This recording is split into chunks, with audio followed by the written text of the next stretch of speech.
The thunder hit like a gavel, and the live counter spiked as our town hall began. I felt the floor tilt when the auditor's email flashed red. Maya Brooks said, "Don't open that on stream." I clicked anyway, and watched the numbers bleed. Alex Carter said, "We have 8 weeks of runway if receivables clear." The chat flooded with fire emojis and questions. Jordan Lee said, "This is a misunderstanding, I can explain after." The screen switched to a headline about vendor fraud tied to our accounts. My mouth went dry, and the team stared. I heard my own voice break as I told them I might have failed them. The elevator doors closed on a hallway of whispers, and the storm thudded like a metronome for panic. Maya Brooks said, "Payroll is in 4 days, and the line is thin." I nodded because I had no better shape for truth. Alex Carter said, "We pivot the plan today or we start cutting tomorrow." The lights flickered, and the car lurched 1 floor. My phone buzzed with a calendar invite from a law firm I did not know. Jordan Lee said, "Give me until noon, I can fix this." I stared at our reflections and saw a stranger in my suit. The conference room smelled like cold coffee and spilled plans. Jordan Lee said, "Vendors will retract the claims if we extend terms." I felt the word "if" rattle around like a stray bolt. Alex Carter said, "How did these invoices slip review?" Jordan looked at the table and counted wood grains. The rain machine gunned the glass, and Slack pinged with a board request. Maya Brooks said, "We need transparency before we need courage." My jaw ached from holding back the next question. The investor call connected with a chime sharp as ice. Evelyn Park said, "Your covenants are breached and optics are worsening." I swallowed the word optics like a pill with corners. Alex Carter said, "We can shore liquidity with a bridge if trust holds." Silence stretched long enough to learn my heartbeat. Evelyn Park said, "Trust is a ledger, not a poem." I stared at the rain crawling down the glass and felt the room lean. Maya Brooks said, "We need a clean plan in 2 hours." I stood in the stairwell where the building sighed, and the storm spoke plain. Alex Carter said, "If I burn this down, it has to mean something." The words echoed into concrete and came back thinner. Maya Brooks said, "Meaning comes after we keep people paid." I ran a hand over the rail and felt cold dust. Jordan Lee said, "Do not make a scene on the feed." I looked up through the wire glass at a strip of gray sky. The day had already chosen its headline, and I had to choose mine. The rain eased into mist as I sat across from the whiteboard, cluttered with ideas that now felt like relics. Maya Brooks said, "This was never just about revenue. It was about belief." I traced the word vision, written in red marker, now blurred from weeks of edits. Alex Carter said, "Belief doesn't pay rent, but it kept us alive this long." Priya Nair leaned in and whispered, "You built this place when no one else dared." Her words pressed against the silence like a shield. For a moment, the air softened, and I remembered the fire that once burned behind every decision before the storm turned it all to smoke. The team cafeteria buzzed with clinking mugs and whispers heavy as bricks. Jordan Lee said, "Optics matter. They'll only back us if we look strong." He stirred his coffee without drinking. Maya Brooks said, "Strength is more than posture. It's staying when it hurts." I caught my reflection in the steel counter, a stranger with hollow eyes. Priya Nair tapped her tray and said, "You gave me this chance when no one else would." My throat tightened. Alex Carter said, "Maybe I gave it to both of us." The storm outside kept its rhythm, but inside, I felt a fragile thread pull me back to why I started. I found myself in the quiet office library, where dust carried the weight of forgotten battles.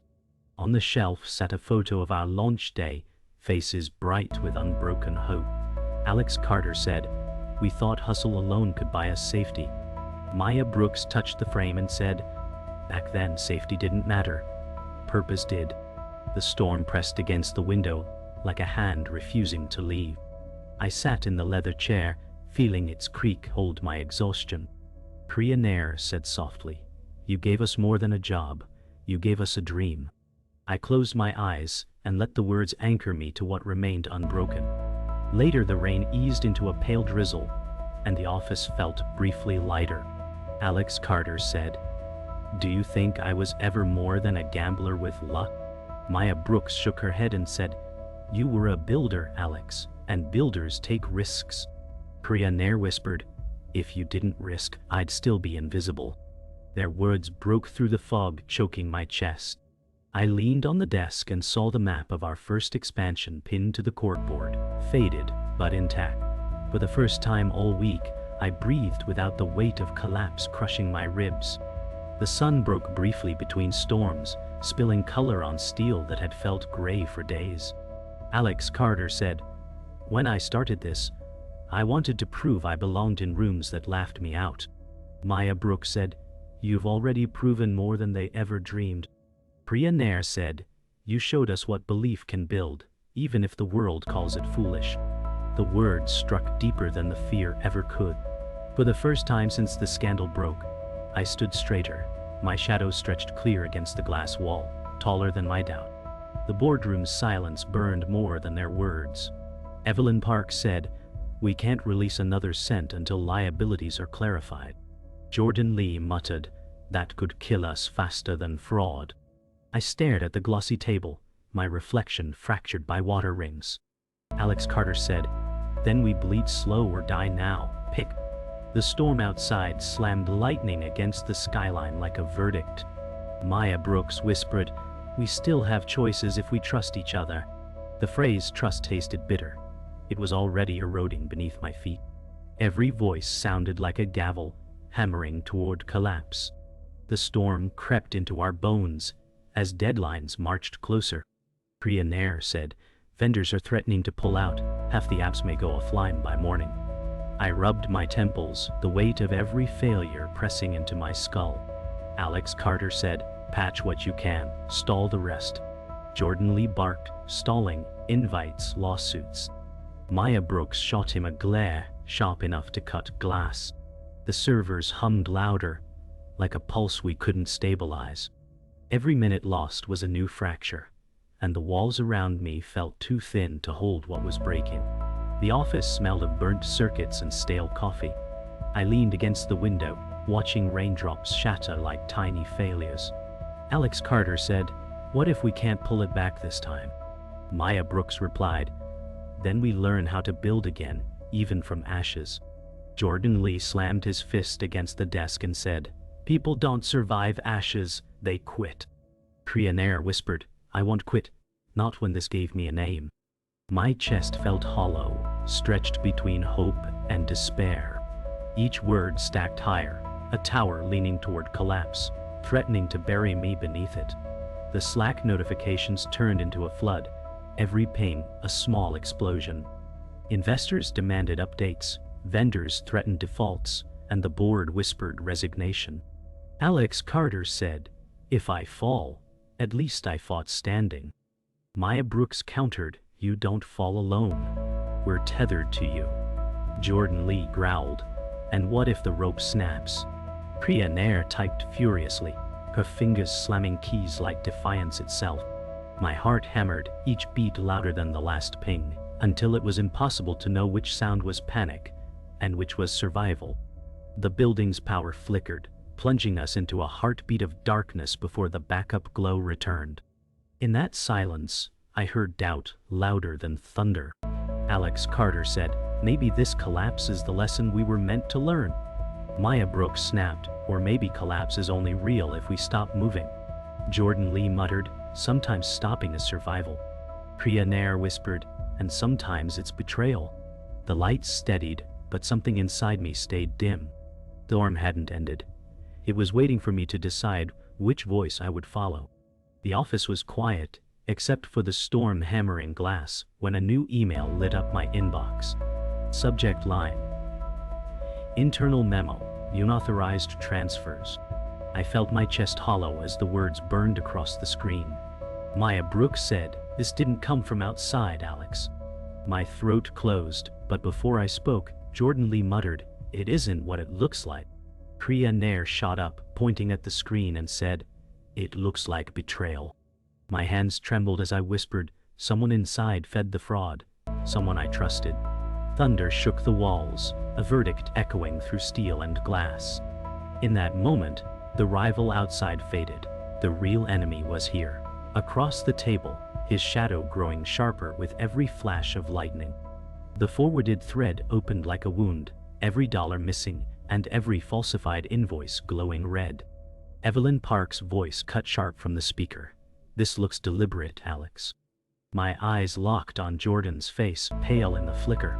He said, "I only delayed the filings. It was strategy, not sabotage."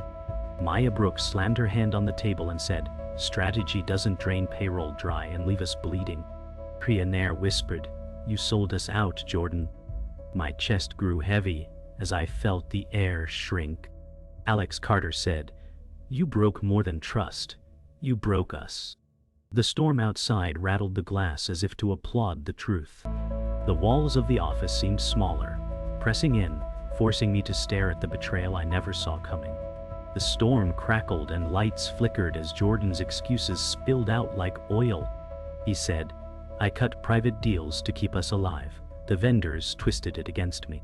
His voice shook, but not enough to hide the guilt. Maya Brooks leaned forward, her words sharp as glass. "No, you gambled our future for your leverage, and you lost." My chest burned as I shouted, "You should have told me before burying us under this." Jordan's face cracked, but pride held it together. Priya Nair's voice wavered. "We followed you because we believed in this. You spat on that belief." The storm's roar filled the silence that followed, and I realized betrayal doesn't come with knives. It comes with signatures and silence from those closest to you. The email thread ended with signatures I couldn't deny. Jordan's credentials on every wire. Evelyn Park's voice came colder than the storm. "No investor survives a traitor in leadership." Jordan's lips trembled, and he muttered, "I wanted out before it all collapsed." Maya Brooks leaned in and hissed, "So you lit the match yourself?" Priya Nair shook her head, her voice breaking. "We were your family, Jordan.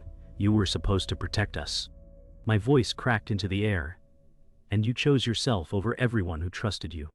Thunder rolled as if the sky itself delivered judgment. Betrayal wasn't abstract anymore. It had a face, and that face once smiled beside me in every victory. The final blow landed with Jordan's confession, his words colder than the storm itself. He said, "The rival firm offered me equity. I thought I could protect myself before we collapsed." The sentence fractured the air, every word a nail sealing the coffin. Maya Brooks pointed at him, eyes blazing. "You sold us for a seat at their table." Priya Nair's voice shook. "You betrayed everyone who built this with you, stone by stone." My heart felt split as I said, "I made you my partner, Jordan. I gave you my trust, and you chose to be my executioner." Lightning split the skyline, its flare catching his slumped figure. In that flash, the twist stopped being rumor. It was a blade of truth, sharp, undeniable, and final. Dawn broke like a tired apology, and the office smelled of cold coffee and rain. Maya Brooks said, "We take back the story today." My pulse steadied as the plan took shape on the whiteboard. Alex Carter said, "We lead with truth, then terms." Priya Nair said, "I'll keep the systems stable while you talk." Jordan Lee stood in the doorway, gray as the sky. He said, "Let me fix what I broke." Silence gathered like witnesses around us. Maya Brooks said, "You'll face the board and the stream." I felt the fear lift, replaced by something sharper. The storm hadn't ended, but I was done hiding from it. The emergency board session opened with screens flickering like nervous eyes. Evelyn Park said, "You go live in 30 minutes. Convince me first." I felt the room tilt, then settle. Alex Carter said, "We disclose the fraud, terminate authority, and propose a bridge." Maya Brooks said, "Every dollar tracked in a public ledger." Jordan Lee said, "I'll sign the admission." The words hit the table like metal. Priya Nair said, "Systems will mirror the ledger in real time." Evelyn Park said, "If you falter, I pull the plug." I nodded, and chose to carry the weight where everyone could see it. I stepped into a quiet office and dialed the rival who stalked our fall. Victoria Hale answered with velvet steel. Victoria Hale said, "You're calling to surrender terms." Alex Carter said, "I'm calling to set them." She laughed, low and patient. Maya Brooks said, "We'll disclose your approach alongside the fraud if you press." Silence bloomed like a bruise on the line. Victoria Hale said, "Your house is burning, you threaten smoke." Priya Nair said, "We have water and witnesses." I felt the choice sharpen. Alex Carter said, "We either compete clean, or we compete forever." The live stream counted backward, and my breath found a rhythm. Alex Carter said, "We failed to guard what was given to us." I felt the words land like anchors. Maya Brooks said, "Here is every transaction and every correction." Charts bloomed behind us like exposed roots. Jordan Lee said, "I authorized actions that betrayed the mission." The chat surged, then steadied. Priya Nair said, "Real-time ledger link is active." I looked into the lens and chose to stop apologizing. Alex Carter said, "If we survive, it will be because we earned it." The board reconvened as the stream ended, and the room held a fragile stillness. Evelyn Park said, "You offered truth and a plan, now offer control." My throat tightened, then unlocked. Alex Carter said, "I resign sole authority and seat in oversight committee." Maya Brooks said, "Employee options vest on milestones, not miracles." Priya Nair said, "We open source our audit tools." Jordan Lee said, "I accept removal and personal liability." The storm outside thinned into light. Evelyn Park said, "Bridge approved, contingent on execution." I felt the future press its weight into my hands, and for once, it felt earned. The storm had finally broken into soft sunlight, golden streaks spilling across steel beams that had only known shadows for weeks. Alex Carter said, "We may never rebuild it as it was, but we can rebuild it better." Maya Brooks smiled faintly, her voice steady as she said, "Survival was the hardest part. Now comes learning how to live again." Priya Nair glanced up from her laptop and said, "Our systems are stable, and the world is watching us breathe again."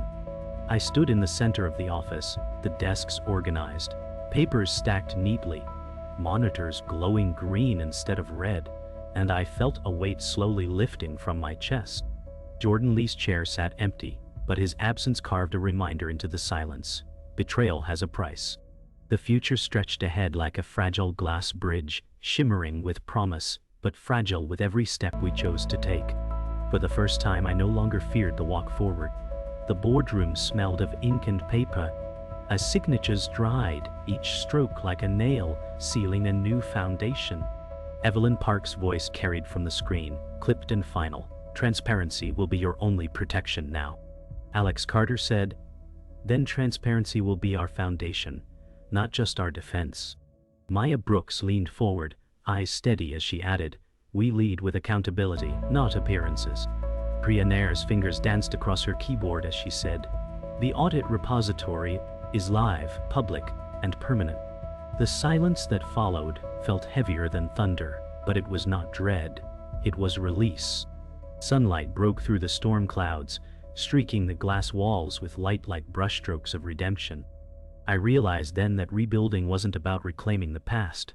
It was about proving scars could harden into armor, and truth could be a weapon sharper than fear. The cafeteria was alive again, voices no longer whispers but cautious laughter, forks tapping against plates like percussion. Alex Carter said, "Every paycheck cleared today. It matters more than any headline." The words carried relief heavier than any press release. Priya Nair grinned, her voice bubbling as she said, "We bought time, and time is a gift I'll never waste." Maya Brooks leaned across the table, glasses sliding down slightly as she said, "Time is the seed of trust, Alex. Never forget that." I sipped coffee that tasted whole for the first time in weeks, not bitter, not burnt, just simple and warm. Outside, the storm had washed the city clean, streaks of light reflecting off steel rooftops, making everything look new. Betrayal still lingered like a scar, but it no longer defined the room. It only reminded us that survival is earned in wounds, and healing makes us stronger than before. The library no longer felt like a tomb, but a sanctuary, books breathing quietly like old companions.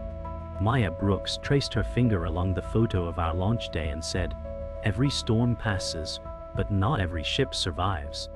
Alex Carter said, "We survived because people stayed when it was hardest to stay." Priya Nair perched on the desk, her hoodie sleeves pushed up, and said, "You gave me a voice when I had none, Alex. I'll never forget that."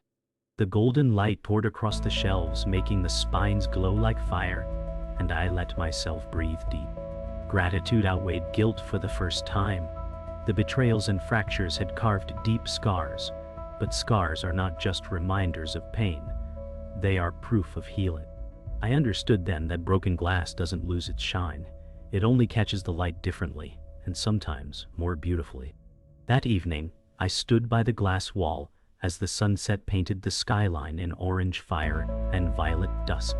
Alex Carter said, "Failure taught me more than success ever could, and for that I can't hate it." Maya Brooks joined me, her reflection glowing against the glass, and said, "Failure didn't define you. It reshaped you into someone stronger." Priya Nair leaned against the wall, her voice steady. "We are not the company we were. We are the one we chose to become." I pressed my hand against the cool glass and watched the city lights flicker alive, small beacons rising from the dark. The storm had passed, leaving the horizon open, the air clean, and the path forward sharp with clarity. The scars would remain, etched into the bones of this company, but so would the resolve. For the first time, the future looked like a promise, not a threat. The city glowed with new lights as we gathered by the glass wall. The storm only a memory. Alex Carter said, "Every ending is a beginning wearing different clothes." Maya Brooks smiled faintly and said, "We didn't just survive. We rebuilt trust piece by piece." Priya Nair added, "We are no longer invisible. People see us now." The hum of the office was steady, no longer frantic, like a heartbeat at rest. I felt the weight of months of chaos turn into clarity. The failures were etched into us, but so were the victories that came after. For the first time, I realized the company wasn't mine alone. It belonged to every person who stayed when leaving would have been easier. That truth was heavier than loss, but infinitely brighter. The office library echoed with quiet footsteps, and I paused before the photo of our launch. Alex Carter said, "We were reckless, naive, maybe even foolish, but we were alive." Maya Brooks replied, "Dreamers always sound foolish until they prove themselves right." Priya Nair said, "That photo isn't a relic, it's a reminder of how far belief can carry us." My reflection blurred in the glass of the frame, lined with new scars but steadier than before. The past wasn't a weight, it was a compass. We were no longer chasing survival. We were walking toward purpose, scarred but still intact. And maybe scars were proof that dreams don't die. They adapt, they evolve, they endure. The cafeteria felt alive again, plates clinking, conversations blooming. Alex Carter raised his mug and said, "To the team that refused to break." Maya Brooks tapped her cup and said, "To scars that became our strength." Priya Nair raised hers last, voice trembling with pride, "To the dream that survived the storm." The laughter that followed wasn't forced. It rang clear, unshaken, real. For months, survival felt like a question. Now it felt like a declaration. I looked around and saw not just employees, but a family stitched together by fire and fracture. The betrayal still marked us, but it no longer defined us. What defined us was the choice to stand tall, even when the ground split open. The boardroom lights dimmed as the final documents closed. Not endings, but transitions. Evelyn Park's voice carried from the screen, softer than before. "You've proven resilience, now prove sustainability." Alex Carter said, "Resilience is our blueprint, sustainability will be our proof." Maya Brooks said, "We're no longer the same company, but maybe that's the point." Priya Nair said, "If the world doubted us before, let them doubt again. Well, show them." The silence afterward felt less like judgment, more like acknowledgement. We weren't seeking approval anymore. We were defining ourselves. I breathed deep and felt peace instead of panic. The storm had left its mark, but storms don't destroy everything. They clear the air.